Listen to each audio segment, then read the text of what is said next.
بەناوی خوای گەورە سڵاوتان لێبێت. لەم بەرنامەیەدا ئەو قسە و هەڵوێستا جیاوازانە لە هەرێمی کوردستان دەخینە بەرباس و لێکۆڵینەوە کە لە بەرامبەر ڕووداوەکانی میانمار هاتوونەتە پێشەوە و پرسیار دەکەین.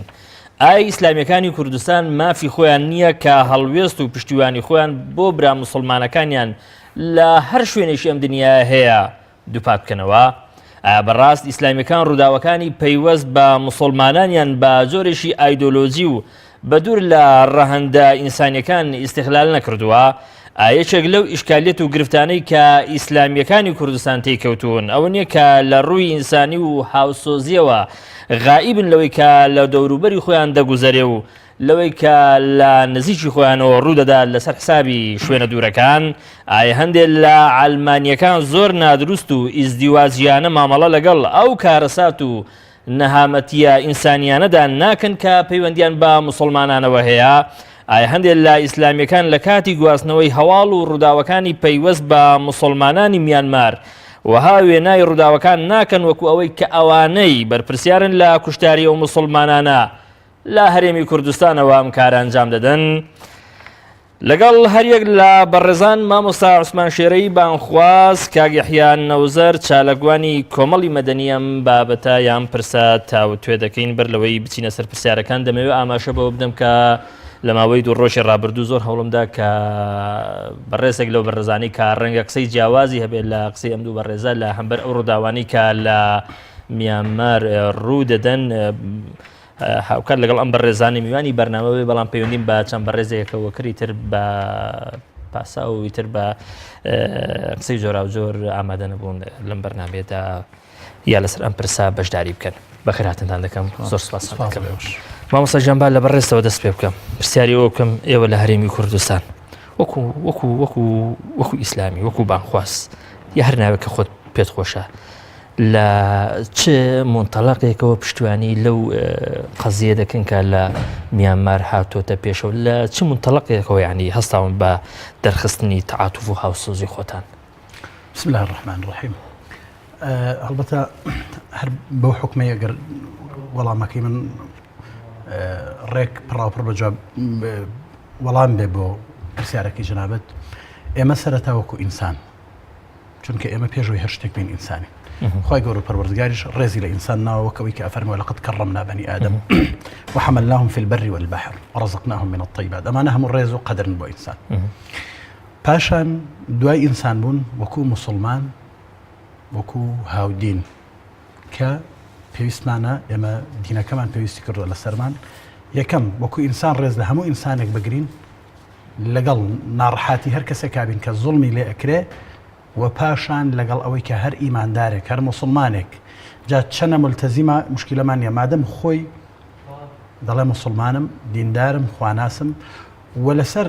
دینداریەکەشم وام لێ دەکرێت، ئەگەر هەر لەسەر خودی دینداریەکەشی وای لێ نەکرێت لەسەر هەر شتێکی تر مادەم بچەوسێنرێتەوە زوڵمی لێ بکرێت، ئەو کاتە ئێمە پشتیوانی دەبین یان بەلای کەمەوە هاوغەمی دەبین لەو ڕوانگەوە لەو سۆنگەوە ئێمە هاوغەمی خۆمان و پشتیوانی خۆمان بۆ موسڵمانانی و خەڵکی. بەڵام دەگوترێ مامۆستا لە ڕاستیدا وەکو لە پێشەشی بەرنامەکەشم لێشی لە پرسیارەکانیشدا ئاماژەم پێیدا دەگوتری ئەوەندەی لە مونتەڵەقێکی ئایدۆلۆجی یا لانی کە مونتەڵەقە ئایدۆلۆجیەکەتان پێش ئینسان خستووە لە ڕاستیدا لە هیچ مونتەڵەقێشترەوە ئێمە لەگەڵ ئەو چێشە و گرفتانە ناکەن کە لەم دنیادا دێتە پێشەوە. ئێوە ئایدۆلۆژیاتان لە سەر و هەموو شتێکەوە داناوە، هەر ڕووداوێک کە دێتە پێشەوە تەرازوێکتان پێەیە. ئەگەر ئەم ڕووداوە لە شوێنێک لە ناو کۆمەڵی مرۆڤدا چۆوە سەر ئایدۆلۆژیاکەی ئێوە ئیتر ئامادەن ئەوەی بۆ بکەن کە ئێستا دەیکەن بۆ میانمار، ئەگەر نەچۆوە سەر ئەو ئایدۆلۆژیایی تر ئەو قسەیە ممکنە قسەی خەڵچێک بێت کە نەیارە بە فکری ئیسلامی یا بە ڕوانگەی خەڵکی موسڵمان و دیندار، چونکە ئەمە ئەگەربین تەماشا بکەین یعنی موسڵمان تەنها پێناخۆشبوونەکەی بەرامبەر بە موسڵمانێک نییە، بەڵکو بەرامبەر بە خودی ئینسانە. واگەر موسڵمانێکیش و خەڵکێکی ئەهلی دینداری یا کەسێک پێوترە ئیسلامی وابیر بکاتەوە هەڵەیەکی گەوراکە. من حەزەکەم ئەگەر وا خەڵک وابیری کردێتەوە پێویستە ئەو هەڵەیە ڕاست بکەینەوە. ئەوە هەڵەیە تو حەز ناکەی لە هەرێمی کوردستان هەیە؟ نەک لە هەرێمی کوردستان، لە هەموو عالەمە هەیە. يعني نكر لسر إسلامك هر لقد لسر باقي يعني همو همو فكرك همو أديانك همو أيديولوجيك يستوى نك خدي أيديولوجيك مثلا الأمل موكو مسلمان زور جار ممكن قصكي جنابت فعلا وابي خلق هر غملة مسلمانك بخوا بلام أجر تماشى بكين القرآن خوا فرمي من قتل نفسا بغير نفس أو فساد في الأرض هل قتل شنيا نفسك بكوجه بنا حق يان أو فساد في الأرض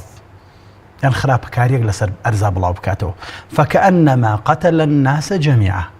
وكوايك تشي كرد به همو خلطي كشت به بلان بعكسي جو ومن أحياها فكأنما أحيا الناس جميعا أجر كسكي لمردن رزقار كرت كسكا ما دام الظلم اللي بكري يتر مسلمان بيانا مسلمان حتى پیغمبر عليه الصلاة والسلام فرمي خوتان ببارزن اتقوا دعوة المظلوم مظلوم حتى أجر حتى كافر يجبت الروايات فرمي حتى أجر كافر يجبت شو كستمي لكرا فرمي خوتان ببارزن لبري الدعاء لا يخوا جيرها كما دام خوا باسي إنسانكات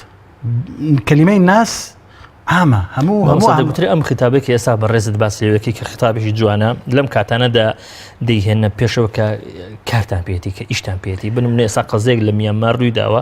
دين أم خطابة إنسانية تعميم دا كان كالقرآن هل بسر تساوي قلتو لقرآن بيروزاوا تاوكو إتر زدزيكو زورتن يعني خلق كوكان ولا سينو توجد جاوازا كان خلق خوي مسلمانة خوي دين دار يمن لنا وشعبك عايشين شعبك مسلمانة والدفاع كردنج لمظلوم بشكل ديني إما بشكل أخلاقي إما هر كسك ظلمي اللي بكره خو بيويستي جا خلق أم آيات القرآن يعني بزانه كدينكي إما بس باسي باراسني مسلمان ناكا خو دولتك بيغمبري خو عليه الصلاة والسلام خاوني ولا مدينة بس مسلماني تيانا بو عزكم أما الراس بكينا بوهم وخلق دولتي مدينة مسلمان ودين داري تيابو تابعي بيغمبري خو عليه الصلاة والسلام دولتكش بيغمبري خو السروك الرئيسي دولتك بو باشا لنا دولتها شي تيابو مشرك تيابو جولكي تيابو نصراني تيابو خلقات شو يكردو خلقي كاتو تيخو همي مسلمان ودين دار نبوه حتى دولة دستوري مدينة بوشين نسراوتو هموش إشكال أو عنيك هن أو فقراني لدستوري مدينة همي بشمولي مسلمانك يعني والله شيء حتى مسائل كملا مسائل مشتركة إما فيست أمر راس كأنه أجر قرار بوابه وأجر وحالبين أما هلايا بلام إما يستأبين مثلا لبنايتش يخلق لتشي كوب كمو من مسلمان لنا وشعبك مسلمانة فيست لسر بوكو ما مستاشي عيني وكو بانخوازك هرنا خلق بي خوشة أو كخلق في الله من فيست أم خطاب قرآنية بخلصي بلا مو زور ساكا بس أم خطاب قرآنية كا يحيى لنا وقلش مسلمان بو دور بر مسلمان كمان زور تربيزنيه اما لا دور بري خومان كومل روداوي جورا روياندا لكردستان تركيا لسوريا لمصطلح بين ماني يزيدي ومسيحيه كان تشان لكرا بوتي لم منطلقه انسانيه قرانيه دغتري اسلاميه كان معامله نكرت لك الامر داوانا بناي خوا رسالة جرينجا بلام والله ما كيش هو أزام سعدي اشتكي زور قرزنية چونك هو خطابك زور جار كقصة نبى دراسة قصة كرو نبى زانياري قصة كردوا هر أصلاً من مناني إسا وتد أصلاً بعكسه بلغي لسروي إسلامي لكردستان نظري سياسي وفكري قشتوتا مستوى زور برسل لو كيسا مناقشة أو إلى قلاب كين توك وإنسان أبي التعامل كي لقل دورو برتا ببلغي دوسي داعش ويزيدية كان بس لبلغي لدوسي داعش هزناكي إسلامي كان دواترين هزقليك منك موقفيش الرونيا لجر زختش زماوري وسياسي دا اگر شوي بيني جا بس نخير واني نعم جامل بوري ورتل لسر مقصب كين انسان قوري انسان كان دائم بو بيوري كسنوره تسكا كان ببره لسنوري بازني شخصي خوي روشت هاوكاري دوربري كرد لسنوري بازني تنتوي تي بران هاوكاري نتوي تري كرد لسنوري بازني مذهبي وديني تي بران هاوكاري انساني كرد نقوى إسا خلق يجي خمي كون أخوة لهمو سلورانتي برو خريج يوي مستقبلي أم كونه أم زاوية وأم هسارانا برو شورا لخم يانا وإيش لسرقا ببي أوي حجمي جورة ربي جايتر أما أكريل همو إنسانا كان ببي جاوازي اشتاق ماني سبلا مسلمان يا إسلامي وايو بلۆکە و ئەمە قاڵبەکەیەتی و ئەمەوان بەتەبیعی لە ناو مسلمانانە وەکو چۆن لە ناو بوزی لە ناو مەسیحی لە ناو هەموو ئەدیانە و هەموو مەزاهیبا هەیە لە ناو هەموو نەتەوەکانایە تەبعاً لە ناو ئیسلامیشە بە ئیسلامی کوردستانیشەوە تەبیعی ئێمە کۆمەڵە مەراحیلمان بڕیوە و ئەکرێت لەم مەراحیلەشە هێشتا کۆمەڵە دەرد و داومان هەبێت کە دەردێکی عامە یعنی مجتەمع وا ئەڵێ ئەحزابە خەڵکە شوێن کەوتەکە تەنانەت ئەو کەسانی کە ئەو قسەیەکەن بۆ یەک جاریش بۆمان ناسەلمێنن کە ئەوان وانین لەو دەقا کە تۆ خەریکی هاوخەمین مەسەلەن بۆ بۆرما لە جاتیەویش بێت هەمان شتکە ئیشەکەی واز لە هەموو شتێنێت دەسەکا بە زەمی تۆ دەسەکا بە تەشویش دروستکردن لەسەر ئەم دۆسیە ئەی باشە تۆ بۆ واناکەی تۆ بۆ باجارێ بتبینین کە پشتیوانی خەڵکی بۆرماکەی کە پشتیوانی خەڵکی سووریاکەی کە جیاواز من لە نەتەوەی لەگەڵ توە کە پشتیوانی گروپێکی وەکو ئیخوان مسلیمینەکەی کە لە زوڵمان لە میسر جیاواز لە ڕێی جارێ من نەنوان بەعکسەوە ئەم مەجموعەیەشی جوانتان نیشان نەداوە لەگەڵ قەزیە و ئەو بابەتە گەرمانی کە لە دەوروبەری هەرێمی کوردستاندا ڕوودەدەن بە بەڵگەیی بما بەڵگەیەکت بۆ بەڕێزت بێنەوە لە دوێنێوە یا لە پێرەوە چەند چالاکیتان ئەنجام داوە یا لە هەرێمی کوردستان چەند چالاکی جۆرا و جۆر ئیسلامیەکان زۆرە هەڵبەت ناوڵە زۆر بەسیط بەراورد لە سۆشیال میدیایە کۆمەڵێش لە جاتی ئەمجار ڕسمی جەژنی خۆم بڵاوێنراوە کەمپین ڕاگەندراوە کۆمەڵێک چالاکی و خۆنیشاندان کراوە لە شار و شارۆزەکانی هەرێمی کوردستان بەڵام بۆ یەزیدیەکان ئەوەتان نەکرد بۆ کوردستانی کراوە دەزانیت چۆن کردوتانە دەزانیت چۆن کردوتانە وەکو پاشکۆ یا لە پاڵ هێزەکانی تردا کردوتانە باش بە مستەقیلی وەکو کۆمەڵی هێزی سربەخۆی ئیسلامی ئەوەتان نەکردووە بەڕێز باشە بەس ئێستا تۆ بۆ وێنەکە نابینی لەو کاتە هەموو هێزەکان بە ئیسلامیەکانی شو تۆ ناوی بنێ بە پاشکۆی ئەوان بە پێشکۆی ئەوان بە هەرچی ناوانەی هەمووی کردوێتی بۆ لەم تەوقیتا بۆ بەز ئیسلامیەکە بۆ پرسیار لەسەرەکە ئەجا ئەسڵ ئەمان لەگەڵ ئێوە نایەن ئەسڵە نەزانی چۆنە من حەزەکەم تۆزێ ورد ئەوانە چێنکەوە ئاکەن ئەسڵەن ئەوانە نوخبەیەکی زۆر کەمینن ئێمە زۆرینەی میلەت ئێمە ئایبینین هەستی چۆنە بەرامبەر قەزیەکان لە دنیا لە پێشیانەوە و نزیکترین ئەم قەزیە بۆرمایە میلەت بە جیاوازی فیکری بە جیاوازی ئەحزاب بە جیاوازی ئەو خەڵکە چین و توێژەکان هاوسۆزن نوخبەیەک نەخۆش کە مەنابیری ئیعلامی داگیرۆ نەک عەدەدی زۆرە دەنگی بەرزە ناوەی شوێن کەوتەی زۆرە قسەکە لەم بوارە کە بە جددی تەشویش دروستکردنە ئەمە عیبەیەکە ئێستا ئێمە هەر کەس تەشویشی دروستکردووە لەسەرمان لە قەزەی کوردیا لە ڕابردووە لەلای ئێمە بە ئینسانێکی شۆڤێنی یا دژە ئینسانی سەیریەکەین ئەو بۆ خۆی خاتەوە قاڵبە بۆ ئەو ئینسانیت نانوێنێ بۆرما مشکلەکەوەیە کە ئەبینێ ئیسلامی لەم خەتا لە پێشۆن یعنی سوێ ئەو مەنتیقەکە مادەم ئادەی سەیری قەزەی بۆرما ناچێ بناغی بخوێنێتەوە تاریخی بخوێنێتەوە قەزیەکان بزانێ یە چێرەکە مادەم مامۆسا عوسمانم بینی و بە جامانێکی سپیەوە مادەم فڵان کەسم بینی و کادیرێکی ئیسلامیە مادەم فڵانەی ئیعلامی ئیسلامی بینی و قسەی لەسەرگر ئێتر بە دوایی چا ناگرێت دەستەکە بە دژایەتی ئەمە مەنتیقە غەڵەتە ئەم مەنتیقەی هەڵەیە ئەمە مەنتیقێکی نائینسانیە مەنتیقێکی ئایدۆلۆژیە مەنتیقێکی شەڕی کۆنەقینە ئەم دۆسیە قەزەی بۆرما بەڵێ ئێستا وەکو موسڵمان ئیبراز کراوە موسڵمان بە دەرەجەیەکەم قسەی لەسەرەکە بەڵام قەزەیەکی ئینسانیە ئەوەی ئەکوژرێ لە بۆرما زۆرێکیان ئەکرێ ئەسڵەن ئیلتیزامی دینیان نەبێ ئەکرێ ئەسڵەن مولحید بن چۆن ئێمە لە ناو کووردا کە کیمیایی باران کراین کە ئەنفال کراین کەس نەیپرسی ئەوەی لەژێر کیمیاویەکایە موسڵمانە یا موسڵمانێ لە ناو مزگەوتایە لە دەروێیە ئەم فیکرانە فیکرەیەکی هەڵەن و ئەمە ئیهانەکردنە بە کورد بە ئینسان بە ئینتیمای خۆی ئەوە گەن ئینتیمای موسڵمانی نییە تەبیعیە زۆر باشە زۆر باشە ئەمە ئینتیمایەکی ئینسانیمان هەیە گوناحە تاوان و جینایەتە تەشویش دروستکردن لەسەری زۆر باشە مامەسا چیوە لەم ئینسانانە یان هەندێک لەم ئینسانانە دەکات کە بەم شێوازە لە ئیزدیواجێت مامەڵە بکەن لەگەڵ ئەو قەزایانەی کە قەزایی ئینسانی خۆ دەزانی ئەوەی کە لە میانمار ڕوودەدا هیچ فەرقێکی نییە لەوەی کە بە قسەی ئەوان لە کوردستانی تورکیا ڕوویداوە لە ناو یەزیدیەکان ڕوویداوە لەگەڵ مەسیحیەکان لەگەڵ چوزان ئەوەی لە ئێران ڕوودا لە بەرامبەر کوردەکان خۆ دەزانی ئەم کەمینە ئەلمانیا ینی دوو هەڵوێستی جیاوازیان هەیە لە بەردەم کۆمەڵە ڕوودا و کە لە بچینەدا یەکەن ینی ئەم ئیزدیواجێتە هۆکارەکەی چییە؟ وڵە جاوەی کە ئێستا ئێمە هەستی پێیەکەین و جەنابیشتان و خەڵکیش مەسەلەی بە سیاسیکردنی هەموو قەزیەکان بە حیزبیکردنی هەموو شتەکان ینی ئەوەی کە خەڵک تەعەسسوبی بۆ تەنها ئایدۆلۆژیایەکە بێ ئەمە کارەساتێکی گەورەیە تۆ بێنی سیاست بکەیت بە ئەو تەنها ئەوەی کە خۆت قەنەعەتت پێیەتی بتەوێ مقابلەکەت بسڕیتەوە مەسئلەکە غەیری ئەمە شتێکی تر نییە ئەگەر نا بێمە سەر ئەوە بۆ ئێمە دیفاع لە شعبی بۆرماکەین یعنی بەس بۆ مسلمان دیفاعەکە یەک وڵاتم بۆ بێنە یەک سەرکردم بۆ بێنە غەیری کەسێک کە بە مسلمان ناسرابێ یا بە ئیسلامی ناسرابێ هەڵوێستێکی ڕوون و ڕەهای هەبوو بێت جورئەتی هەبوو بێ بڵێ ستۆپ بەس مامەسا ئەوانش کە تویان ستۆپ ئەوانش تۆمەتبارن بەوەی کە دەستیان لە شوێنی تر سوورە بەدەستی ئینسان بنمونە ڕەسەب تەیب ئەردۆگان کە ڕەنگە یانی یەکی لەوانەی کە ئێستا بەڕێز لە نیەتدا هەبێ نازانم ئەمە نیەت خوێندنەوە کە ئاماژەی پێ بدەی ئەم پیاوە بێ ینی قەزیەکە سیرکە ئێمە بین تەماشای قەزیەکە وەکو خۆی بکەین کوژرانی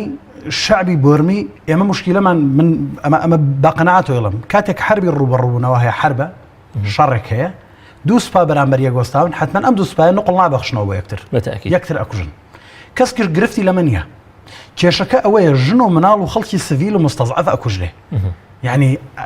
کە خەڵک ئەگیرێت ئەو وێنانەی کە ئێستا ئەبینرێ لە میدیاکانەوە ئەبینرێت لە یعنی دیمەنی وایتایە ئینسان عقلی ڕاوەسێ ناتوانێت تەماشای بکە نەک خوار 18 ساڵ یعنی ئێمەمانانیش کە تەمەمان لە 40 تێپەڕیوە ناتوانانی زۆر سێری بکەین گرفتەکەی ئێمە لەمەیە ئێمە شەڕمان لەسەر کۆمەڵکوژیەکەیە بەناحەق کوشتنەکەیە ناوەکە مەسەلەن ئەگەر هات و دوو تەیار شەڕیان کرد چێکیان پێ هەردوولا ئەمە بابەتێکی سیاسیە ئەوی تر کە جەنابەت باسەکەی لە تورکیا کوردێگە کوژێت تورکیاگە کوژێت لە ئێران مەسەلەن دوێنێ پێرێ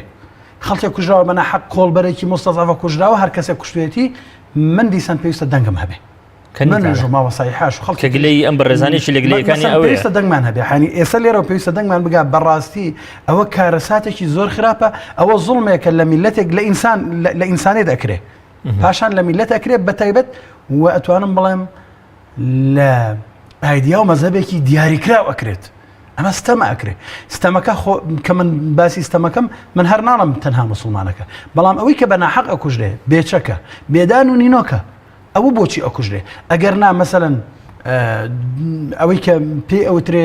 ئەرتەشەیە هەر شتێکی ترە چەکی پێ سیلاحی پێەوە دوو هێزن بەرامبەر یەکوەستاون ئەگەر ئەمیان نەکوژێ ئەویان نەکوژێ شەڕەکەی ئێمە لەسەر ئەویان نییە شەڕەکە لێرە ئەوەیە کە ئێمە باسی ئینسانی دەکەین ئەمە ئینسانە مسلمانە هەژارە من لە خوێنی هیچ کەسێک کەم ناکەمەوە یعنی مناڵێکی ئیسرائیلی یا یەزیدی یا کەسێکی تر لە شوێنێک هەر شتێکی بەسەر بێ بۆچی عالم لەسەری بەجواب دێ حەق بەس لەسەری بەجواب بێ بەڵام بۆچی وەکو جەنابەت ئەم ئیزدیواجێتە لە پایچی بۆچی لەسەر من بەجواب نایە ئەم کەمینەیە یا خطابی ئەم کەمینەیەشی لە پاسا و لە هۆکارەکانی ئەوەی کە ئەمان متعاتیف نابن لەگەڵ قەزەی مسلمانان ئەوەیە کە ئەم مسلمانانە کاتێ برا کوردە مسلمانەکانیان لە سەردەمی بەعەس و تا ئێرەش تووشی چەسانەوە هاتوون یا تووشی چەسانەوە دێن ئەمان هەڵوێسیان نەبووە و ناشیان بێت ئەخر لەکوێ سیرکە لە ئەسەر ئاستی حکوومەت منکە ئەنفالکراوین چ وڵاتێکی مسلمان چ کۆمەڵێکی مسلمان چ لایەنێکی ئیسلامی مامۆستا من بۆ دێنم مەسەلەن بۆ نمونە دەنجی شەرمنن ئەمانە دەنجی لاوازن کابرا کە هەستا ئەزین چۆنە لە جێگایەکە لە سەردەمەکە ئێمە ئەنفال کراوین کیمیاوی باران کراوین غەیری خۆمان نەبێ خەڵکێکی مسلمان چێتوانی خەڵکێکی مسلمان و خەڵکەکەی خۆمان وێنەکانمان بەرێ پیشانی خەڵکی بەڵام ئێستا وێنەکان مامەسە لە کوردستانی ڕۆژئاوا لە کوردستانی تورکیا بە هەموو جیهاندا بڵاو دەبنەوە ڕەنگە ئەمە قوڵ ئەوەی کە لە هەشتاکان ڕوویدا بەڵام ئێستا ئەم قسەیە قوڵ نییە بۆ بشونەکانی یاریمی کوردستان کەس لەسەرمان بەجواب نەهات ئێمە لە عالەمدا زۆر جار ممکنە تەرەفی مقابلمان وەکە ئێستا ئێمە سیرەکەین ئەنی وە حقەتە ئەو کەسەی کە دەنگی بڵندە ئەو کەسەی کە کوتەکی بەدەستە ئەو کەسەی کە پارەی پێیە قسەی باشتر ئەگات باشە خۆ ئێستا هەر خەڵک لە میانمار ناکوژرێ هەر خەڵک لە میانمارە کوژرێت نەخێر ئەی لە ناوەڕاستی عێراق بۆ خەڵک باس ناکە ئەی لە یەمەن بۆ خەڵک باس ناکە ئەی بۆ لە سووریا باس ناکرێت باشە ئەوە قسەی لەسەر ئێوە شێمە لەسەر ئێمەیە من هاوارەکەم تەماشاکە ئەگەر من کاتێک هاوارەکەم هەر یعنی ئێستا خەڵک لە میدیاکان وا خەڵک فێر کراوە من ئەگەر لە مزگەوتە هاوار بکەن دەڵێنەوە کێشەی ئێمەنیە کێشەینەوە گەلێکی ترە ئەگەر لە مزگەوتەوە لە مینبەرەوە باس بکەم حتا جاری وا هەبووە من ممکنە کۆمنتێکم نووسی بێ لە فەیسبوک یا لە تویتەر لە جێگایەک 1001 تۆهمەتم بۆ دروست مامۆسای بەڕێز ئیسلامیەکانی کوردستان یا ئیسلامیەکان بە شێوەیەکی گشتی ڕوبڕی تۆمەتێکی تریش بوونەتەوە لەوەی کە کاتێ کەیسێک مەلەفێک کە پەیوەندی بە مسلمانانەوە هەیە دێتە بەردەستیان لە میشاندا بە زۆرێکی تایفی مامەڵی لەگەڵدا دەکەن بنمونە ئەگەر تەیارێکی ئیسلامی هەبێ سنی بێ ئەگەر کۆمەڵکوژیەک ڕووبدا لە هەمبەر تایفەیە کە برمنە شوعیە بنمونە وەکو چۆن لە یەمەن ڕوودام هەموو قەسابخانە و قەتوعامی کە وهابیەکانی سعودی دەیکن مامۆسای من نابینین یعنی تەیاری سنی ئیسلامی هیچ هەڵوێستێکی زاوی هەبێت بە پێچەوانش بە هەمان شێوە ئەگەر تەیاریشی شیعی هەبێت لە هەمبەر قەسابخانەیەک ینی حقیقەت نامەوێ وەکو من نامێ بمە مەحامی تەیارێکی سیاسی دیاری کراوە ئێمە ئەڵێن خودی ئیسلام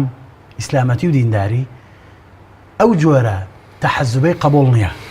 تەنها باز لە خەڵکێک بکرێت بەڵام لەبەرەوەی ئێستا شتەکان بەش بوون منی مسلمان کەس نییە لەسرم بەجێبێ ناچارم ئەو محامی زۆرە من ناخوێنێتەوە ئەگەر باسیژی بکەم وەکۆی جەنابەت فەرمووت پێم دەڵێن ئەگەر باسیش بکەم پێ یعنی سەوای لایەت و خەڵک لای کاکە تۆش دەتەوێت دەنگ کۆ بکەیتەوە دەنگم بۆ چیە من ینی وەکو مەلایەک و بانخوازێک دەنگ بە دەنگی چی کۆ بکەمەوە وێن ناچارم ئەی کاکە ئەگەر من دیفاع لە یعنی دیفاع لە مسلمانەکەش نەکەم وەکو ئەو نایڵ لەوی ترا بەشدار بم یعنی حتا ئێستا بە نمونە پێ دەڵم ئێمە لە کوردستاندا دەنگی شەرمن نین هەر بە شێوەیەکی عام خەڵکە مسلمانەکەی لە هەموو شتێکا مووقیفی هەیە مووقیفی مەردان و پیاوانە هەیە کاڵە مسلمانەکە هەموو ئەهلی مزگەوت و جمع و جەماعەت نەک هەر خەڵکی ئیسلامی ئەوەی کە پێوتری ئیسلامی و حیزبیە هەر خەڵکە مسلمانەکە بە هەموو تەیارەکانەوە بە هەموو بیر و بۆچوونەکانەوە بە هەموو با بڵێن خەت و خطوتە جیاوازەکانەوە حیزبیە یا لا حیزبیە ئەوانن بە دەنگ دێن بەڵام دەنگەکە ناگات زۆر باشە تۆ پێش پرسیارەکە و تۆزێ بە فەرقڵێ بە بێ سورعات جوابی ئەو پرسیارە بینەوە کە پرسیارێکی کۆنە ینی بۆ خەڵک نەهاو بە دەنگی ئەمەوە لە هەموو تەوقیتێکە لە هەموو دۆسیەکی ئینسانیە ئەم جملەیە وروژێنرێ ئەی ئەوان لە کاتی خۆیان بۆ نەهاتن بە دەنگمانەوە ئەم قسەیە تقریبا ئەوەنە وتراوەتەوە تقریبا لە لاشعوری زۆری نەمانە بە ئێمە مانانی شۆخەریکە بێ بشتێکی بەدیهی وەکوڵی پرسیارێکی زۆر بەڵام هەر وردت کردەوە ئەم پرسیار خۆی وردە بێ دەفەرم وردیکە من ئیسە لە بەردەم تا وردیەکەم و بە دوایی بەگسکێ تەواویگەین چونکە ئەم پرسە درێژە هەیە ئەبێ بپرسین ئەوە کێ کە نەهاو بەدەممانەوە ئەبێ پرسیارکەین یەک بیان هێنین بەهێزترین دەسەڵات لەسەر زەویان لەوەی لەو دەقا ئەبێ بێ بەدەمتەوە بریتێ لە ئەنجومەنی ئاسایش کێیان نەهات بەدەممانەوە هەر پێنجان نەهاتون بەدەممانەوە هاوپەیمانی سەدام حوسێن بوون لە کاتی خۆیان خوار ئەوان وڵاتانی ئەوروپی کە چەکی کیمیاویان فرۆشتەوە بە سەدام حوسێن کێ نەهاو بەدەممان ئەم کێ بێ ورد کرێتەوە وردە خوار ئەوان دەوڵەتانی عەرەبی و ئیسلامی ئەوەی کە بەو ناوە ناسراوە لە مانتیقەکە کە هەمووی کۆمەڵێ دیکتاتۆری خوێنڕێژ هاو شێوەی سەدام حوسێن حکمی کردوون هاوڕێی سەدام حوسێن حکمی کردوون هاو بەعسی هاو مەزهەب لە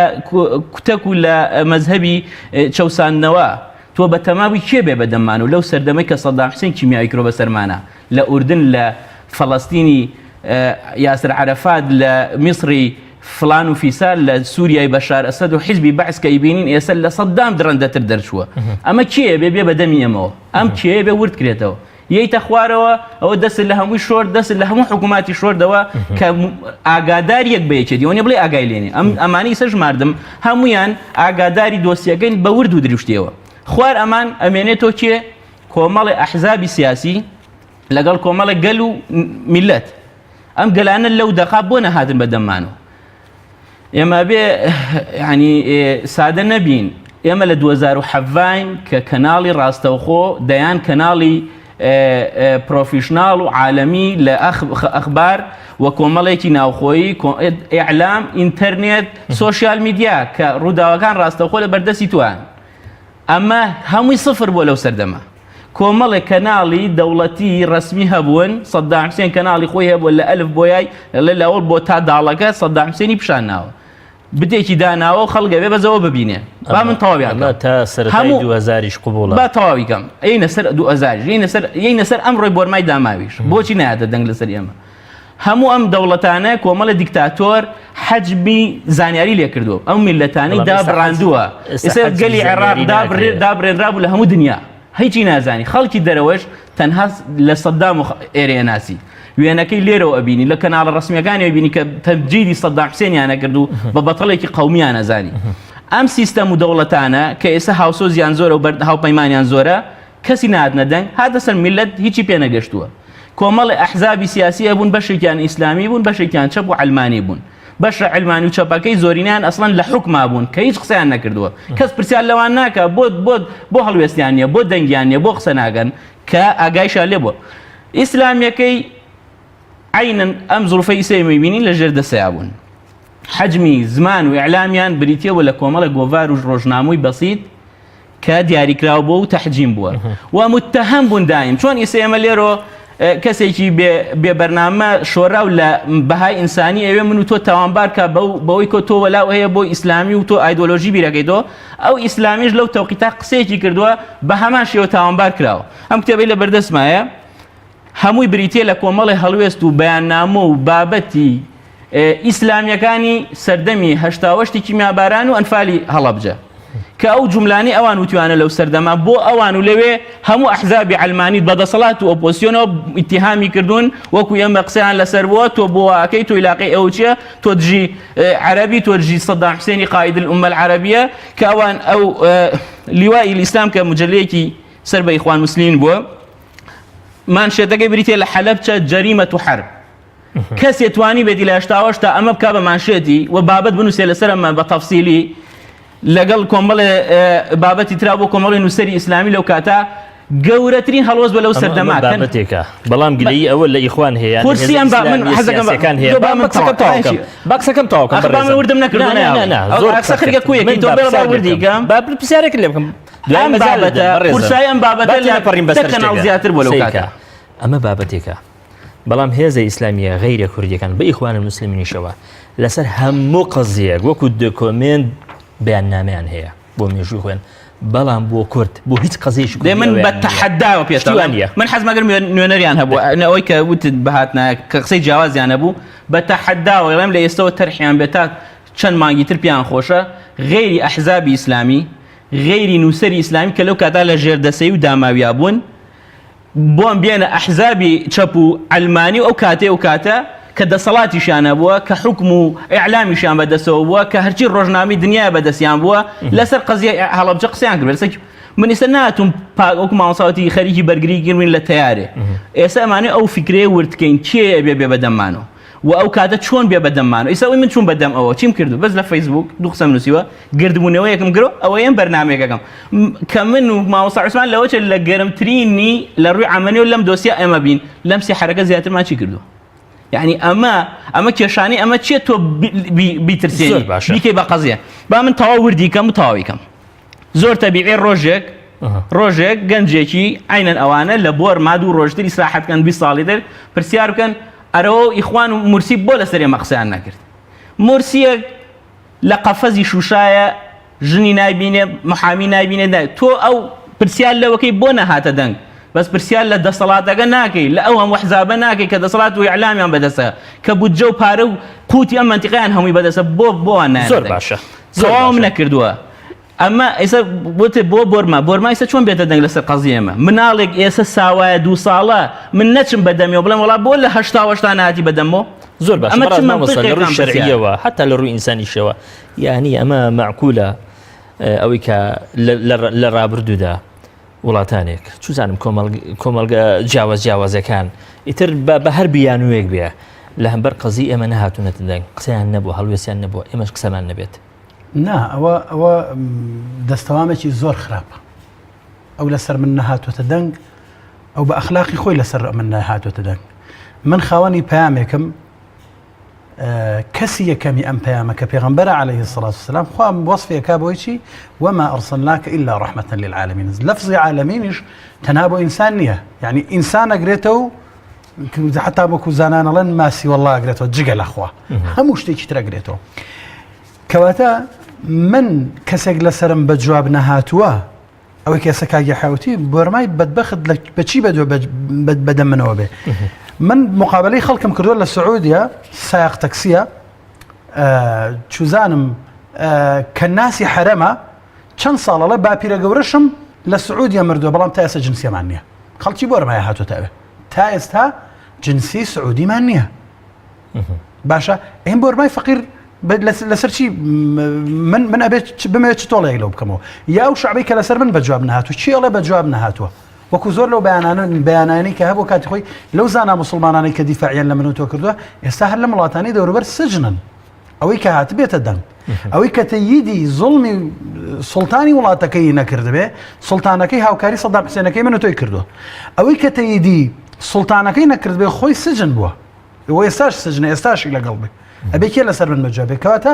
نەخێر لە ڕووی شەرعیەوە ئەسڵەن نەک جائیز نییە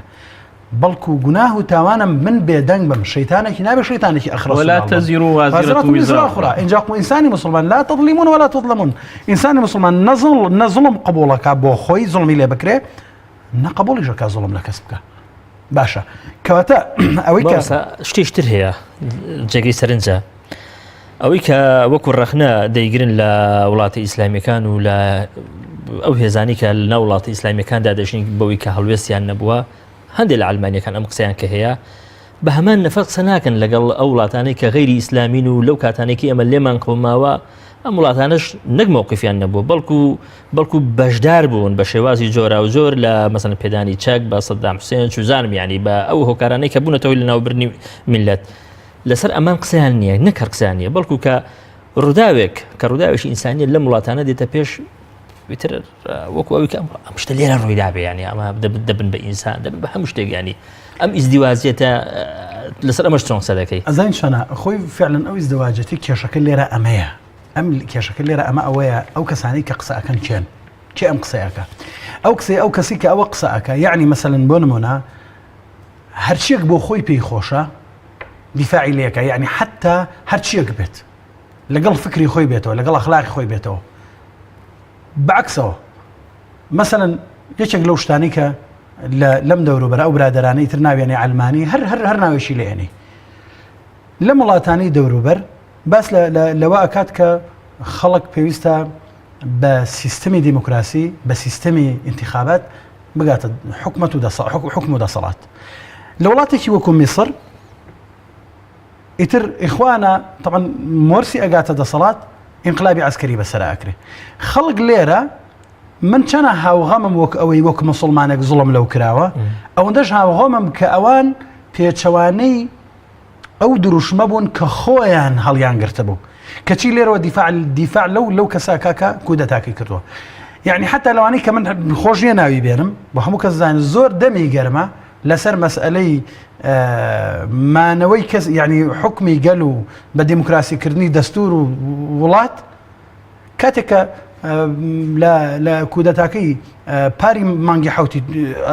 تورکیا کە کودەتاکە کرا لێرە چاوەڕێ بوو دەی ئێستا وا ئەکرێ من حەقم نییە ئایا ئەوە چییە مەگەر ئەو حکوومەتە بەدەنگدان نەهاتوتە سەر حکوم بۆچی بۆ ئەوە هاوغەمە ئەوەی خۆی کە پێی خۆشە ئەوەی کە هەر کەسێکیش یعنی ئەو حکوومەتەی کە بە حەقی خۆی بە حەقی شەرعی خۆی ئیتر باسی تورکیا و میسر نەکەن هەر هەر جێگایەکی تر بە دەنگدانی خۆی ئەگا ئەو دەنگدانش کە ئەم خۆی خەنەعەتی پێێتی بۆچی من کە کاتێک بێم هەر لەم کوردستانی خۆمانە من بێم ئێستا سبەینێ وەکو مەلایەک مزاهرە بکەم باشە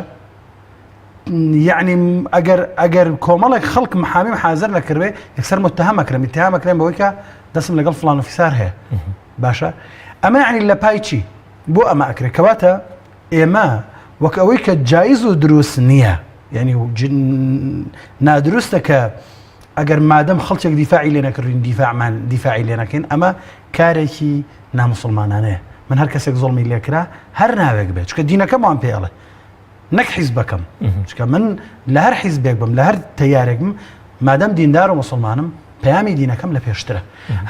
هەر خیتابێکی حیزبەکەم لەگەڵ پەیامی دین خودی ئیسلام پێک هاتەوە لەگەڵیم زۆر باشە بەڵام ئەمی تری ژیان ئەو ئیزدیواجێتی کە دیسان وەک چۆنەوە پێ ناجایزە ئەمی تریش ڕەفز ئەەکەم پێم قبول نییە نەک من پێم قبول نییە خودی دین و خودی ئینسانیەتیش پێی قبول نییە چکە ئەوە کابرای مەسەلەی ئینسان بە دوور بپێوێ وەکوی کوردواری دەڵە بانێک و دووهەوە شتێکی نائینسانیە زۆر باش زۆر چاکە کاگە یحیە لەوتای بڵێن خولێکی دیکەی ئەم کوشتار و قەتڵ عامەی کە لە میانمار دەستی پێکردوێتەوە لێرەش لە هەرێمی کوردستان حملەیەکی گەورەی ئالامی بەخسی ئەم بەرهەزانە بێ دەستی پێکردو حملەی پشتیوانیکردن لە مسلمانانی میانمار بەفعلی کۆمەڵگەی کوردی پێویستی بەم هەموو حملەی ئالامی هەیە کە هێزە ئیسلامیەکان چوزانم مسلمانان لە هەرێمی کوردستان دەستیان داوەتی هەست ناکەن ئەم قەزیەتان زیاد لە پێویست گەورە کردووە خۆی ئەخەوە مشکلەکەیە ئەمە نەشتەکە بە زیاد دەزانێ ئەمەە بە زیاد دەزانێ ئەمە بەشتێکی زۆر گەورەزانێت لە کاتێکە ئەمە هەر هیچ نەگراوە ئەوەی کە بڵێن شتی عملیە عملی مەسەنەوەی ئەمە بتوانین هاوکاری بگەینەوەن عملی هەوەیە ئەمەەوە دەوڵەتی بەهێز بووینایە بۆ نایگەێنی بە کوردستانی خۆراوە بۆ نایگەێنی بەسانی کەتاویگەم بەتاویگەم مە بەسم نایگەێنی بەم هەموو ئاوارەیەمە بگەێنین ئەڵێم ئەمە نەکراوە مناڵەکەی داوایەوە دەکەی ئەمەی کراوە لە فەیسبووکە کراوە تۆ بەوەش ئێزعاجی دە هەفتەی ئیزازە وەرگرت لە فەیسبووک مەیە کاکە بەوەش ئیزعاجی دوو گردبوونەوە سێ گردبوونەوەی زۆر ڕەمزی و مەحدود لە سێ شاری گەورەی ئەم کوردستانە کراوە ئەمە ئیزعاجەکە دوو ڕۆژتەی تەلەڤیزیۆن مەگەسن بعضی تەلەڤیزیۆن هەر نەقلی نەکردووە یعنی کە حەدەسێکی زۆر بەسیتر لەو پەردنیا ڕۆژ نەقلەگرێت کەناڵ هەبووە هەر باسی ناکات ئێکەواتە شتەکە زۆر گرنگ نییە قسەکەی من ئەمەیە ئەو جۆرە فیکرە ئەو جۆرە تێگەیشتە من مستەڵەحێکم بۆ دروست کردووە لای خۆم زۆر جار بەکاریێنمەوە پێوترێ تەبیعەت دێزی بەجددی بە دوایە واگەڕێ حەزەکە خۆی زەرەرگا حەزەکە دنیا حەزەکە انقلاباتی دنیا بڕوخێ حەزەکە خوێن بڕژێ حەزەکە بۆچی بەس بۆچی هەست بە ئەو نەخۆشیە دەرونی هەست بە هینکا کە سەرکەوتنە دروستکە خوێن نەڕژێ لە بۆرما خۆشەکەی چێ بۆ تۆ کە حەزکی بەردەوام بێ خۆشەکەی چێ بۆ تۆ کە بەشتێکی تەبیعی بزانی یعنی من تێ ناگەم ئەمەگەر نەخۆشی نەبێ ئەمەگەر وەسفێکی نەخۆشی نەبێ من تێ ناگەم بەس هەز ناکەی لەو هەیە جانش خۆشتان بەرپرسیارن من حەز من تەسەور مەکرد ئەم دۆسیە بۆرمایە فرسەتێکی زەهەبی بووە بۆ زۆر کەس کە بتوانێت جارێک تر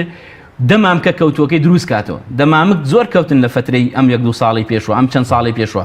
لە دۆسیەی میسرا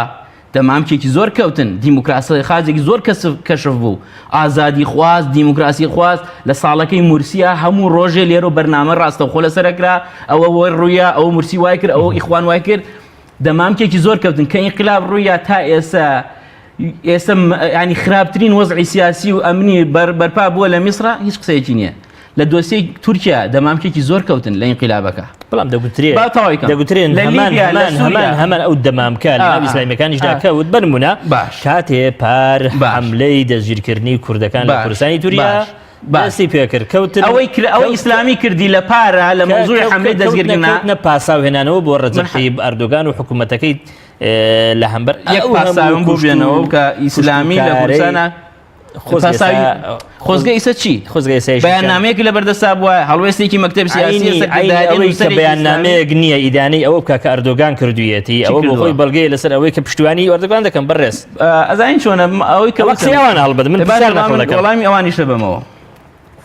ئەم مەنتیقە کەوتم کۆمەڵی خەڵک دەمامکی کەوتووە لای من جارێک تر کۆمەڵێ نوخبە و دەموچاو هەیە لەم کوردستانە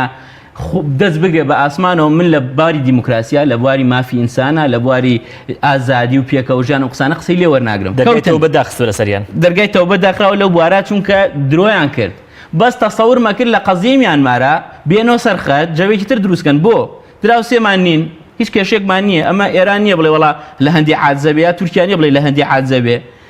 لە ڕووی ئایدۆلۆژی بەڕاستی ڕەبتێکی نەبێ هیچ کاممان و نە ئیسلامین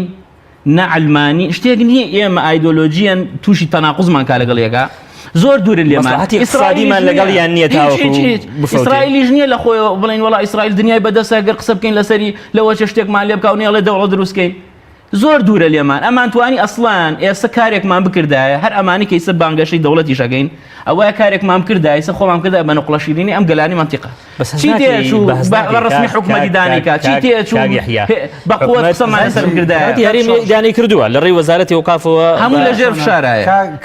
چی ڕێی تێچوو کارەساتەکە ئەوەندە گەورەیە کارەساتەکە ئەوەندە گەورەیە ئەوەی کە ئیدانەی ناکا يعني شرم أبروي أشي إداني نكا عيبك هو بس بو إسلامي لسر خطأ أو عيبه مثلا كأوي ما كلوي قرد بونا ما كردوا شوار خال من دعوة كردوا مثلا خاله كان بو وستاندني همو شيء وزكاني كشتن ما ينكشن يلا بينكشن أنتو هوراني لقل ما ينكشن وتو ما ينكشن يعني غير منطقي يعني وتو ما ينكشن وتو ما نتوي قرتو كان إيوه إدانة بكن إدانة بكن بلن نابي وهذا باشا وتو ما أنا في شارب خمسة ولاتاني دراوسية درجان بوب كنوا باوركان باشا دائما كردو لا نتوي قرتو كان كردني قال میانمار بە جینۆساید بناسێنێ یعنی ئەمە شتێکی زۆر سادە خۆی بە چیمان کردووە چەکمان هەڵگرتووە لێرەشە دڕی حالمان کردو ڕۆشتین بۆ ئەوێ بەڵام مامۆستا شتێک هەندێک لەو ئینسانانەی تووڕە کردو لەو کەم ئەلمانی ئەوەی کە کاتێک قسە لەسەر ئەم حادەسە دەکەن کاتی وێنای ڕووداوەکان دەکەن ئەوەی کە لە میانمار ڕوودا وها وێنای دەکەن وەکو ئەوەی کە لێرە ینی چوزانە پرۆسی کوشتنەکە بەڕێوە بچێ لێرەوە ینی ئەم قەتڵ عامە بکرێت لە میانمار ڕووداوانی لێرن بەرپرسیارەزین چۆنە قەزیەک ئێمە غەمێکی گەورەترمان هەڵگرتووە ئێمە ممکنە لە زۆر شوێنی تری ژاوتومانە ئێمە وەکو میلەتی کورد شتێکی لێمان ناوەشێتەوە چی هەوشتە مەسەلەن بۆمان زۆر لێمان ناشیرینە لە دژی دین قسە بکەین زۆر لێمان ناشیرینە بەرامبەر بە شتێکەوە بە شتێک دژ بین کە هەویەمانە ئیزنم باسە پێ دەڵم بڵێ یەکێک لەو غەمانەی ئێمەی ئیسلامی بەعام کاڵم ئێمە ئیسلامی هەر حیزبیەکان ناڵم واتە خەڵکە مسلمانە متەدەینەکە غەمەکەی ئێمە ئەوەیە کە خەڵچێک پەیدا نەبێت دژاتی دین بکات لە دەرەوە وێنایەکی ناشیرینمان بە بکات چکە وەک چۆن پێمان قبول نییە خەڵک بە ناوی دینەوە شەڕێ بکە ئێمە بۆچی داعشمان قبول نییە ها لەبەرەوەی کابران پێم قبول نییە بێ بە ناوی دینەوە شەڕی من بکە بەناوی عەرەبەوەیە بەناوی جاسوسی دەستی هەر وڵاتێکی ترەوەیە بۆ نەبێ ئەوم قبول بێ یعنی زیاتر کە من وەکو ئیسلامیەک مەسەلەن خەڵکی نخبەی ئیسلامی کاتێک کتێبەکەن ئەنووسێ لەسەر مەسئلەی داعش قبوڵی نییە بۆچی لەبەرەوەی بەناوی دینەوە دێک کارەساتی گەورە ئەخڵقێ کە بەناوی دینەوە کارێکت کرد خوێنی بەرامبەرەکەت پێ حەڵاڵە بێ من شەڕی ئەمە ئەکەم وەکو خەڵکی مسلمان و دیندار خەڵکی بانخواز و مەلا و زانای ئیسلامی شەڕی ئەمە ئەکە کوردیش لەبەرەوەی کە وێنایەکی یعنی ناشرین وێنایەکی ناشرینی ئەم میلەتی کوردە پیشانی خەڵک نەدا ئێمە لە شوێنێکە ئاژین لە وڵات و جێگەیەکە ئاژین هەموو لە چواردەوەرمان خەڵکیی مسلمانە یعنی ئەگەر ناڵم لە 100 مسلمانە ناڵێن عیارە 24 مسلمانە بەڵام خۆ بە مسلمان زانە بە ناوی دینەوە ئەو ئیسفادەی لە دین کردووە ئەگەر تەماشا بکەی ئێستا هەموو عەرەبەکان کە ناڵم فڕیان بە دینەوە نییە بەڵام ئەوەندەی ئیسفادەیان لە دین کردووە بۆ خۆیان ئەوەندەی ئیسفادەیان لە دین کردووە بۆ خۆیان وەکو خۆ دەوڵەمانکردن خۆ ناساندنکردن کەواتە دەکرێت دەسەڵاتی کوردی حکوومەتی هەرێم وڵام مەسەلەن بۆ نمونە فارس تورکەکان بۆ ئێمە وەکو کورد کەواتە دەکرێت دەسەڵاتی کوردی حکومەتی هەرێم ئەم هەوڵ و جوڵە ئینسانی و مسلمانەتی ئێوە بۆ دەرەوە و بە تایبەتی بۆ ناو دنیای ئیسلام ئیستیفادەی لێ بکەیت دەبێت ئیسفادەی لێ بکە دەبێت ئێستا ئەوە بیکردایە ئێمە یەکێک لە شینەکانمان ئەوەیە ئێمە بۆکو میلەتێکی مسلمان نتوانین ئیسفادە لەم ئیسلامەتی و دینداریە بکەین بە خەڵک بڵێن کاکە هەرێوە مسلمان بە تایبەتی لێ زۆر قسە لەسەر سەربەخۆیی دەکەین پێویستیمان بە داعم هەیە کە باسی سەربەخۆیی داعمی هەموو وڵاتان هەیە ئەزین چۆنە کاک شۆڕژ هەندێک شتێ ئەکرێتە یعنی خۆڵە ئەکرێتە چاوی خەڵک ئێستا کە باسی سەربەخۆیی ئەکا کاکە منی ئیسلامی بووم یعنی منی زاتینە منی نەوعی ئیسلامی بووم لە هەشتاکانە لە پاکستان مەسەلەن کەساتی ئیسلامی و ناسراوی ئیسلامی و قیادەی ئیسلامی بووە و تۆتی چۆن ئەفغانستان و پاکستان و ئەرمەنستان و تورکمەنستان و عەرەبستان هەیە پێویستە وڵاتێکی ژەبێ ناوی کوردستان بێ ئاڵای سەربەخۆی خۆی هەبێ زۆر باشە کاک یحیا بۆچی ئێستا دەسەڵاتی کوردی نایە ینی ئیستیغلالی ئەم جومجۆڵە ئیسلامیە بکاکە لە هەمبەر قەزیەشی ئینسانی خەریکە بوعدێکی نێودەوڵەتی ژۆر بگرێ بە تایبەتی لە ئێستادا ئێمە بەرەو ئەوە دەچین کە قسە لەوە دەکەین کە پێویستیمان بە پشتیوانی وڵاتان هەیە بە تایبەتی وڵاتانی ئیسلامی بۆ جیابوونەوە بۆ سەربەخۆی بۆچی ئیستیفادە لەم هەوڵی ئێوە ناکا هەر ئەوەیە کە وتم ناومنا تەبیعەت دێزی و ئێمە دەبێت لە بیری خۆمان نەبێن کێنەوە ئیسا حکومڕانی و ئیرادە و ئیدارەی کوردستانیان بەدەستە لەو شتانە نخبەیەکن ڕابردویان دیارە کۆمەڵێکیشان کۆمەڵێ شەڕی کۆنەقینیان هەیە لەگەڵ خودی ئیسلامیشە بۆیە هەموو جارێ ئەگەر من دەوڵەتداری بکەم من لە جێوانە بم کەیسە قەرارم بەدەسە زۆر بە فەرمی لە مەوزوعا بە توندی لەگەڵ بەیاننامەم دەرەکرد قەزەی کوردم تێکەڵە کردەوە باسی وەزارەتی ئەوقاف ناکەم ئیسا باسی ئەوانەکەن کە وەجهیان وڵاتن ئەوانە کە دەسەڵاتیان ئیعلامیان وڵاتیان بەدەسە بە حملەیەکی بەقوتر ئیشما کرد ئەسڵەن ئێمە هاوکاریمان گەیاندە تەکساس کە ئەمریکا خێر بە دنیاکە لەما چی ئەگەر ڕایگەێنی لەما چی خۆ نایکەی با ڕایگەێنی با سنووقی بۆ دانی ئەمە لە ئاستی دەوڵەتە لە ئاستی حکوومەتاڵم بۆ خۆش شیرینکە لە ناوچەکە من پێ ناگەم لە ڕووی حکومڕانی و دەوڵەتداریەوە لە ڕووی ئەمانێش بژی لەم منتیقا و لەناو ئەم گەلە موسڵمانانە چ سوودی بینین لەوەی ئاڵای ئیسرائیل بەرزکەین و لە قەزیمیان نەمارە خۆمان بکەین بە دوژمن من تێناگەم ئەمە چ منطقێک زۆر باشە بەعکسەوە قسەیەکی تر هەیە ئێمە خۆمان متهمین لە زۆر ڕۆ بە تەسەڕوفاتی دەسەڵاتدارانی خۆمان بە ئیعلامی فاشی عەرەب لە سەردەمی حیزبی بەعس و تائیسە کارێکیان کردووە کە کورد وا لێ بکەن بە دژمنی ئیسلام و بە شەریکی ئیسرائیل و بۆ فکرە سەقەتانە هەندێک لەناو خۆمان خۆیان پێی خۆشەوە وەستمان بگرێ بەڵام زەرەرمانە ئێمە تازە ناچین بۆ سەر مەریخ هیچ میلەتێکی منتیقەش تازە ناجوڵێ ئێمە لەگەڵ میلەتانە ئەژین دەوڵەت نییە دەوڵەت نەبی ئەبێ وابین کە کووردە مشکلەکان وێنەی ڕاستەقینی کوردشان نان زۆرینەی کورد ئێستا لەگەڵ بۆرمایە بۆ وا دەرناکەوێت لە ڕەنگ و تەسەڕوفاتی حکوومەتە ڕخنێشی تر هەیە ڕخنەکە پەیوەندی هەیە بە شێوازی پشتیوانی دەربڕین و ئەو حملەیە کە ئێوەی ئیسلامی تیدا سۆزی خۆتان دەردەبڕن ڕخنەکە ئەوێ کە شێوازی ئێوە شێوازێکی مەوزوعی خەبەری نییە بەڕاستی شێوازێکە تێدا بەشێکی زۆری ئەو وێنانەی بنمونە بڵاوی دەکەنەوە هی بۆرمانیە یا هی بۆرمایە و لە نتیجەی کارەساتی سروشتیەوە یعنی هاتوونەتە پێش ئەم قسەی لەجێ خۆی دانیە تەواوە نەگەرە قسە و قسەی تریشکە لە وەڵۆ یەکەم جوبلە هاتینە سەری تەبیعیە خەڵک بە منطقی ئایدۆلۆژی بیرکاتەوە بە منطقی حیزبی بیرکاتەوە ئەوەی کە باسێکی لە سۆشیال میدیا بڵاوەکە لە سۆشیال میدیا شتێک نییە کە سڵی تەرێ بکا بەسەریە خەڵگەیە بە ناوی خوازراوی چەکە خەڵگەیە بە پەیجی تایبەتیە منی سە دانیشم لێرا فۆستێکم لێیان ڕسمێنم بەڵام ئایا ئەمە چی لە قزیەکە گۆڕی ینی من تێناگەم ئەو وێنانە ئەگەری ئەوان نەبن ئەو وێنانەکەی ئەوانن بۆ ئازانی دەرەجەی جینایەتەکەی لەو وێنانە کەمترە ئەوەی کە ڕۆیە و نایبینین ئەوەی کە بڵاو ناکرێتەوە ئەوەی کە ئیسە وردەودە خەریکە شتێکی دەستی خەڵگەکەوێ زۆر قێزەونترە لەوەی کە بڵاو کراوە ینی ئەمە پاساو نییە بۆی بڵێ وەڵام شتەکە درۆیە بەمە دروست کراوە هەڵەیەکە کرا هەڵەیەکی تەکنیکی کۆمەڵی ڕسم ئەمە لە هەموو قەزیەکە دروست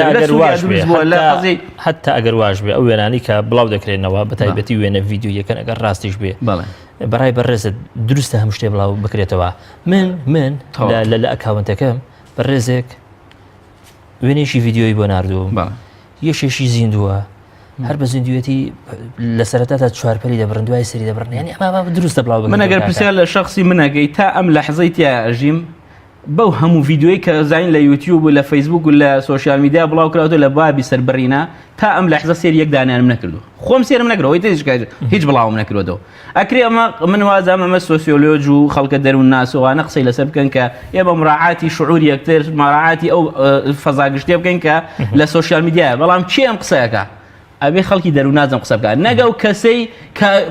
هیچ قسەیەکی نەکردووە تۆ بەبێ ڕسم قسە بکە لەسەری کاکە بەبێ ڕسم قسەکە لەسەری تۆ ئەوە ناکە یەک دەستەکەی بە ڕەخنەگرتن من وەکو وتم ئەوانە دەمامکیان کەوتووە و نخبەیەکی زۆر کەمینەن ڕای گشتی گەلی کورد دایم لەگەڵ مەزلومە دیژی زاڵمە لە هەر شوێنی کەم دنیا هەبێ هەر ڕێگوشتی کوردە خۆی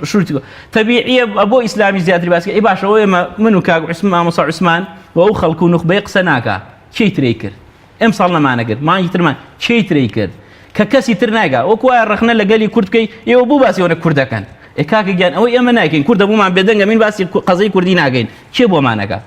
ئێمە خۆمان بە سەف یەکەمە بێ خۆمانی باسی کوردکەین داوای خەڵکەی باسمانکە وەکو موسڵمانە بێ خۆمان قسەکە بکەین داوا لەوانی تریش بکەین بیکەین بەس عیبەکە ئێستا ئەگەر عیبەیەک هەبێ لێرە ئەوەیە کە ئیسلامی ڕیادەی ئەمی شەبکە بۆ قەزیەی نەتەوەیەک بەڵێ موسڵمانن بەڵام نەتەوەن ئینسانن بۆ تۆیتیانی بۆ تۆ غایبی کە غایبیشی بۆ ئەتەوێت تەشویشی دروستکەی لەسەر قەزیەکە و لەسەر مۆزوعی ئینسانیەکە زۆر باش بۆ پێ ناخۆشە خەڵکی تر بیکە ئێستا با ئەنجومەنی ئاسایش باتە دەدەن با کۆمەڵە دەوڵەتی بەهێز قسەیان کردایە با سعودی و میسرمان بینایە بیاوتە هەڕەشیان لە میانمار کردایە با ئۆردۆگان دەرنەکەوتایە بەس تۆ کەس قسە نەکە ناژبێ ئۆردۆگان قسە بکە کەس لە کوردستانە نابێ بڵێ ئەو قەتڵ و عامە خراپە ناژبێ ئیسلامیش بیکە ئەمە مەزەلەیە حتى لە مەسەلەی دانەکردنەکە جەناب دەفەرمی وەزارەتی ئەوقاف دانەی کردووە ئەی بۆ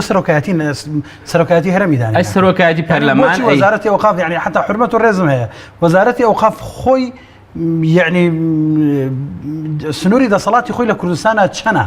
حتا لە سنووری وەزارەتەکەی خۆیان چەنە هەر جێگەی نرخاندنیشە ئەمانە زیاتری ئەبێ نوێنەرایەتی گەلی کوردکەن گەلی کوردەوەیەکەی بینی دژی زوڵمە تۆ بۆ نوێنەرایەتێکی بە جوانی ناکەی وەزارەتی ئەوقاف زانان یا هەر کەسێک ئەگەر دەنگێکی تەنیاش بووێ بەڕاستی جێگەی نرخاندنە بەڵام بۆچی لە ئاستێکی سەروتران نەوت ئەم دۆسیە ئینسانیە ئەم دۆزیە ئیسلامیە دوو بۆعدی هەیە مسلمانانە بازنێکێتی ئینسانی بازنێکیتی گەلی کورد بە حکوومەت و میلەت و ئەحزاب بۆ ناتوانێت زۆرترین سوودی لێ بکات ئەوەی کە بە تورکیا ئاڵێن بە بەعزێ وڵات ئەڵێن ئیسلام بەکارێن بخوان تۆ بۆ بەکاری زۆر باشە بەڕازمە مەسەلەیە سادا کۆمەڵ دەستگای دەوڵەتی لەسەر و هەمووشیانەوە نەتەوە یەکگرتوەکان خەریکە بکەونە جموزۆڵ تەنانەت ینی سکرتێری نەتەوە یەکگرتوەکان ناشارەتەوەکان نیگەرانیەکانی خۆی گەیاندوتە ئەنجومەنی ئاسایشیان دەیگەێنێ بە ئەنجومەنی ئاسایش وە کۆمەڵی وڵاتیش بە هەمان شەوێنی خەریکە دێنە سەرخەت و قسە لەسەرەوە دەکەن کە بە فعلی جینۆساید و کوشتارێکی زۆر لە میانمار لە بەرامبەری مسلمانان ڕووی داوە و بەردەوامیشە بەڵام لێرە لە هەرێمی کوردستان هەندێک کەس و هەندی دەستگاش لەوانەیە هەبێت یا ئەوەتە دەیەوێ نەفی بکە کە ئەمە ڕووی نەداوە یاوانە یا دەیوێت پاسایی بۆ بمێنێتەوە ینی ئەمە تۆ ئێمە یەک مشکیلەمان هەیە هەندێک خەڵک هەیە لە وڵاتی ئێمە یعنی حەزی لە شتێک هەیە کە پێی ئەوترێ مەسەن حەزەکە هەر دژایەتی بکە یعنی هەندێک ئەگەر تعبیرەکەی کاگەحیان ڕاز بێ هەندێک کەس هەن دێزن حەزیان بە ینی چۆنەڵێ زەرەری بە تۆپینی خۆیان و زەرەری خاوەنیان هەیە یعنی ئێستا ئەمە ئەگەر سپی قرار بە سپی بێدانراوە تۆ بڵە سپیە ئەو هەر بەعکس لەم هەڵوێستەی چیان دەست دەکەی مامۆستا نەکی چیان دەست ناکەێت جگە لە خۆناشیرینکردن نەبێ من ئێستا ئەوە ئەڵێم من کەسێک زوڵمی لێ بکرێت لە وڵاتە وەکو مسلمانێک پێشان دوایی تر وەکو مامۆستایەکی ئاینی و وەکو داعیەک ئیدانەی ئەەکەم هەر کەسێک ئەیکات باشە خۆ زوڵم کە لە وڵاتی ئێماکرا هەر لە ئیسلامی ناکرێت کاک باشە کاتێک من دێمە جواب خۆ هەر زوڵم لە خەڵکی مزگەوت ناکرێت هەموو خەڵکەکە زوڵمی لێکرێت زۆر باشە کاتم نەما یعنی بۆچی من ئەبێ ئەو بۆ وەک من بیر نکاتەوە زۆر باشە زۆر سپاسانەکەم زۆر بەڕێز مامۆستا عوسمان شێرەی بانخواست بە هەروە زۆر بەڕێز کا یەحیا نەورەز چالەکوانی کۆمەڵی نەوزەر زۆر ئارە وڵاتی بەتاکید سپاس بەوەش بنەنانی بەڕێز ئینسان بین بەتاکید تا لە هەفتەی داهاتوو لەگەڵ پرسێکی تر پێتان دەگەمەوە هەموو لایەک بەخوای گەورە دەسپێرم خواتان لەگەڵ دەستخۆش مامۆستا گیان سپاس دەستخۆش مامۆستا